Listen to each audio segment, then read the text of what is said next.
અને શેકાવા માટે તૈયાર રહેવું પડશે કારણ કે હજુ પણ 6 દિવસ સુધી તમને ગરમીથી કોઈ જ રાહત નહીં મળે કારણ કે હીટવેવનો કહેર આગામી 6 દિવસ સુધી રહેવાની હવામાન વિભાગે આગાહી કરી છે।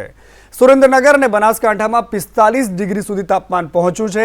અમુક સ્થળો પર 45 ડિગ્રીની ઉપર એટલે કે 46 ડિગ્રી સુધી જવાની પણ વાતો સામે આવી રહી છે। ગાંધીનગર, જામનગર અને કચ્છમાં તાપમાનનો પારો 45 ડિગ્રીને પાર છે। વલસાડ, પોરબંદર અને ભાવનગરમાં આજે હીટવેવની આગાહી હતી। સુરેન્દ્રનગર અને જૂનાગઢમાં પણ હીટવેવની આગાહી કરવામાં આવી હતી। આજે રાજ્યના મોટાભાગના વિસ્તારો ગરમીથી શેકાતા જોવા મળ્યા।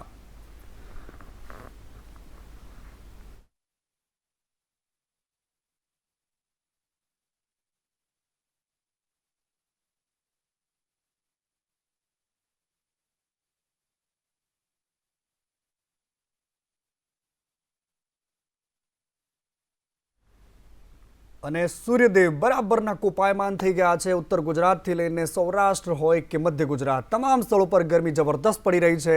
સાબરકાંઠામાં પણ પારો આસમાનથી નીચે જ્યારે વરસ્યો તો આગ બનીને વરસ્યો। ઈડરમાં 45 ડિગ્રી તાપમાન નોંધાયું છે। ગરમીને લઈને લોકોએ ઘરની બહાર નીકળવાનું ટાળ્યું છે અને ટાળવું જ પડે એ પ્રકારની પરિસ્થિતિ ખુદ સૂર્યદેવે તૈયાર કરી દીધી છે કારણ કે અહીંયા આખા ગુજરાતમાં સૌથી વધારે ગરમી આજે બનાસકાંઠા અને સાબરકાંઠામાં નોંધાઈ છે જ્યાં પારો 45 ડિગ્રીની ઉપર લગભગ 46 ડિગ્રીની આસપાસ જોવા મળી રહ્યો છે।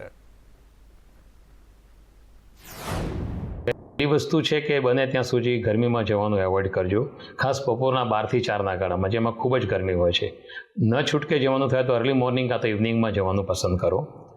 બીજી વસ્તુ, તમે ગરમીમાં જઈ રહ્યા છો તો હીટવેવથી બચવા માટે પહેલાં તો ક્લોથ્સ આપણા જે છે એ વ્હાઇટ કલરના, કોટનના કે ખાદીના હોવા જોઈએ, ખુલ્લા કપડાં હોવા જોઈએ, સનગ્લાસ, ટોપી અથવા તો અમ્બ્રેલાનો તમે ઉપયોગ કરી શકો છો। થોડી ખૂબ જ પ્રવાહી લેવાનું રાખો। તરસ લાગે ત્યાં સુધી પાણી પીવા માટે રાહ નહીં જુઓ। કોમન આપણા ગુજરાતી પીણા છાશ, લસ્સી, લીંબુ શરબત એ આમાં ખૂબ જ ઉપયોગી છે। અને ગુજરાતના અનેક વિસ્તારો આજે શેકાયા છે પરંતુ સૌથી વધારે ગરમીનો જે આંકડાની વાત કરી રહ્યા છે એ આંકડાઓમાં વધારો જોવા મળી રહ્યો છે કારણ કે ન માત્ર ઉત્તર ગુજરાત પરંતુ અમદાવાદમાં પણ પારો, અમદાવાદ એરપોર્ટ પર પણ આજે લગભગ 46 ડિગ્રીથી ઉપરનું તાપમાન નોંધાયું છે। અમદાવાદ શહેરનો પારો પણ 45 ડિગ્રીની ઉપરનો જોવા મળ્યો છે અને આ સિવાય પંચમહાલમાં પણ 46 ડિગ્રીને પાર આજે ગરમીનું તાપમાનનો જે પારો છે તે જોવા મળ્યો છે। ગોધરા શહેર સ્વયંભૂ બંધ, કર્ફ્યુ જેવો માહોલ હતો। અત્યારે દ્રશ્યોમાં તમે જુઓ કે બપોર થતાની સાથે જ લોકો ઘરમાં કેદ થવા માટે મજબૂર થઈ ગયા। હવામાન વિભાગની સાથે આરોગ્યના જે વિભાગ સાથે જોડાયેલા લોકો છે, ડોક્ટરો છે એ પણ સલાહ આપી રહ્યા છે કે ઘરની બહાર ન નીકળવું અને નીકળાય પણ કેમ જો 45-46 ડિગ્રી જો ગરમીનો પારો હોય। અને દ્રશ્યો જે સામે છે કે કેવી રીતે સ્વયંભૂ કર્ફ્યુ હોય પ્રકારના માહોલના દ્રશ્યો આપણને જોવા મળી રહ્યા છે।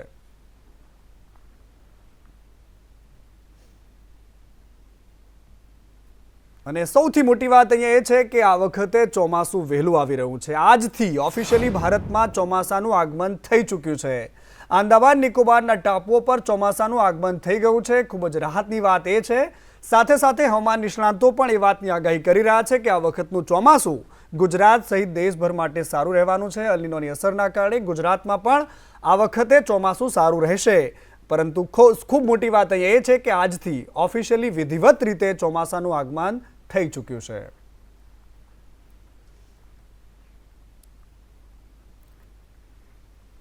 અને ગુજરાતીઓએ તૈયાર રહેવું પડશે કારણ કે ચોમાસું એકલું નહીં આવે। ચોમાસાની સાથે વરસાદ અને વરસાદની સાથે વાવાઝોડું હશે। વાવાઝોડાની તૈયારીઓ પણ કરી લેજો કારણ કે બંગાળની ખાડીમાં લો પ્રેશર બની શકે છે તે પ્રકારની વાત પણ સામે આવી છે। 22 મેના રોજ લો પ્રેશર બનવાની શક્યતા છે। લો પ્રેશર ડિપ્રેશનમાં ફેરવાય તેવી પણ સંભાવનાઓ વ્યક્ત કરવામાં આવી રહી છે। ગુજરાતમાં વાવાઝોડાની અસર પણ જોવા મળી શકે છે। જેવું ચોમાસું ગુજરાતમાં આવે છે એની સાથે વાવાઝોડું પણ આવવાની તૈયારીઓ થઈ રહી છે।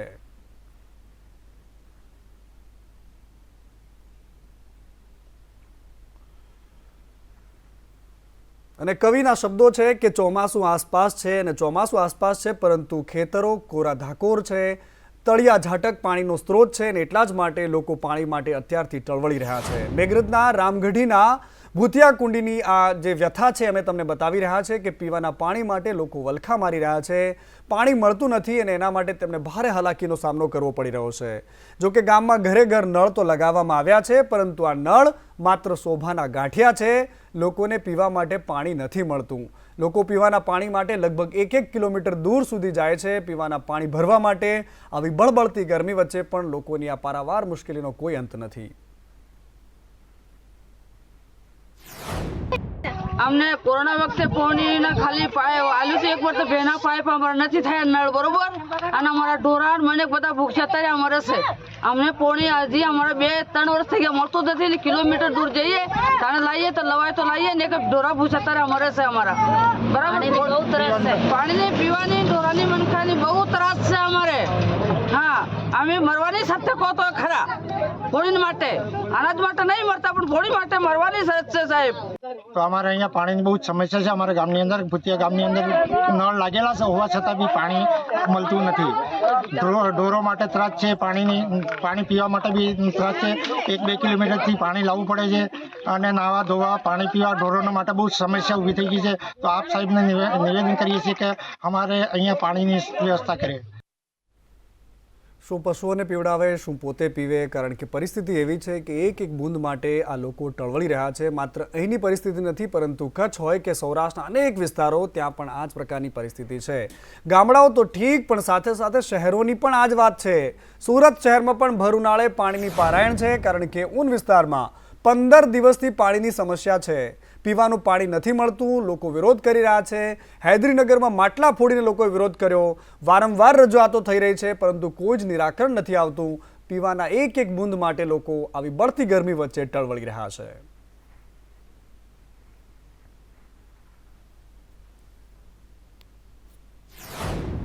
2 महीने से कितनी गर्मी पड़ रही है, इतनी ताव पड़ रही है।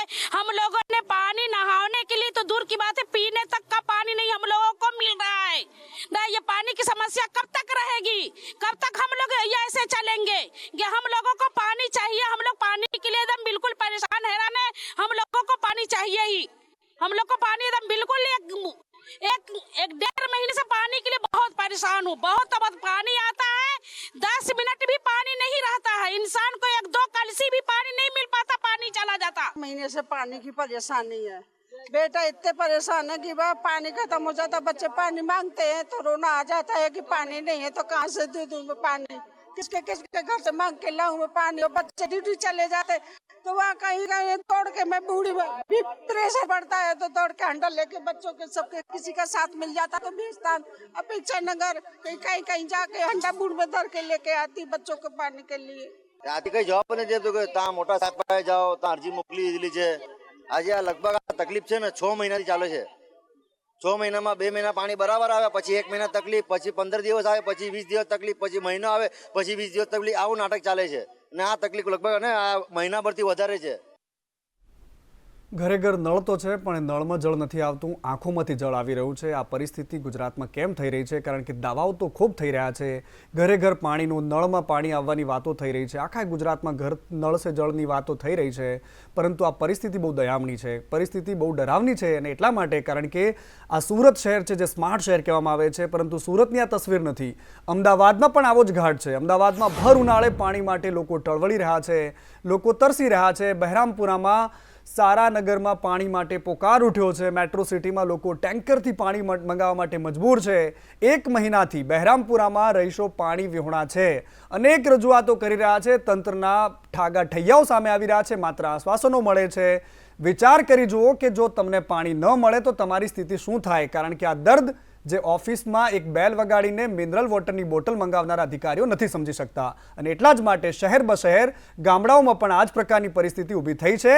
આટલો વરસાદ થવા છતાં પણ પ્રોપર પાણીનું જે સંચાલન નથી થતું, જળ સંચય માટેની વ્યવસ્થા નથી થતી અને એ જ કારણ છે કે ગુજરાતના લોકો આજે પાણી માટે ટળવળી રહ્યા છે। અમદાવાદ શહેર કે જેનો મેટ્રોની ગણનામાં લેવામાં આવે છે ને ત્યાં પાણીની પારાયણ છે તે શરૂ થઈ છે। આ વિસ્તાર જે છે તે દાણીલીમડા વિસ્તાર છે। બહેરામપુરા અને દાણીલીમડાની વચ્ચે આવતો આ એક વિસ્તાર છે કે ત્યાં લગભગ 1000 જેટલા લોકો વસવાટ કરે છે પરંતુ છેલ્લા 1 મહિનાથી પાણીની સમસ્યાથી તે લોકો છે તે પીડાઈ રહ્યા છે। પહેલાં અમે સ્ટાર્ટિંગમાં પહેલાં નોટિસ કર્યો તો 1 દિવસ પાણી નહોતું આવ્યું તો હશે ભાઈ, બીજે ખાતે ના આવ્યું।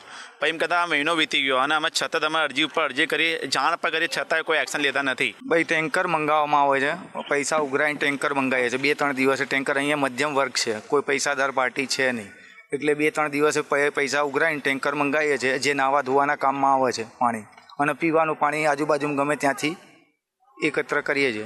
1-2 દિવસ નાહવા માટે ટેન્કર આવે છે તો 1-2 દિવસે નાહીએ છીએ.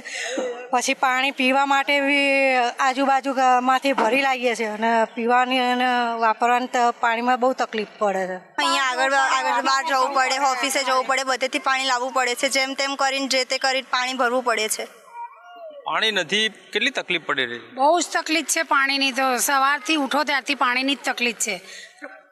ખાવા બનાવવામાં મોડું થાય, કોઈ નોકરી જવા માટે મોડું થાય. પાણીની તો બહુ સમસ્યા છે એમ.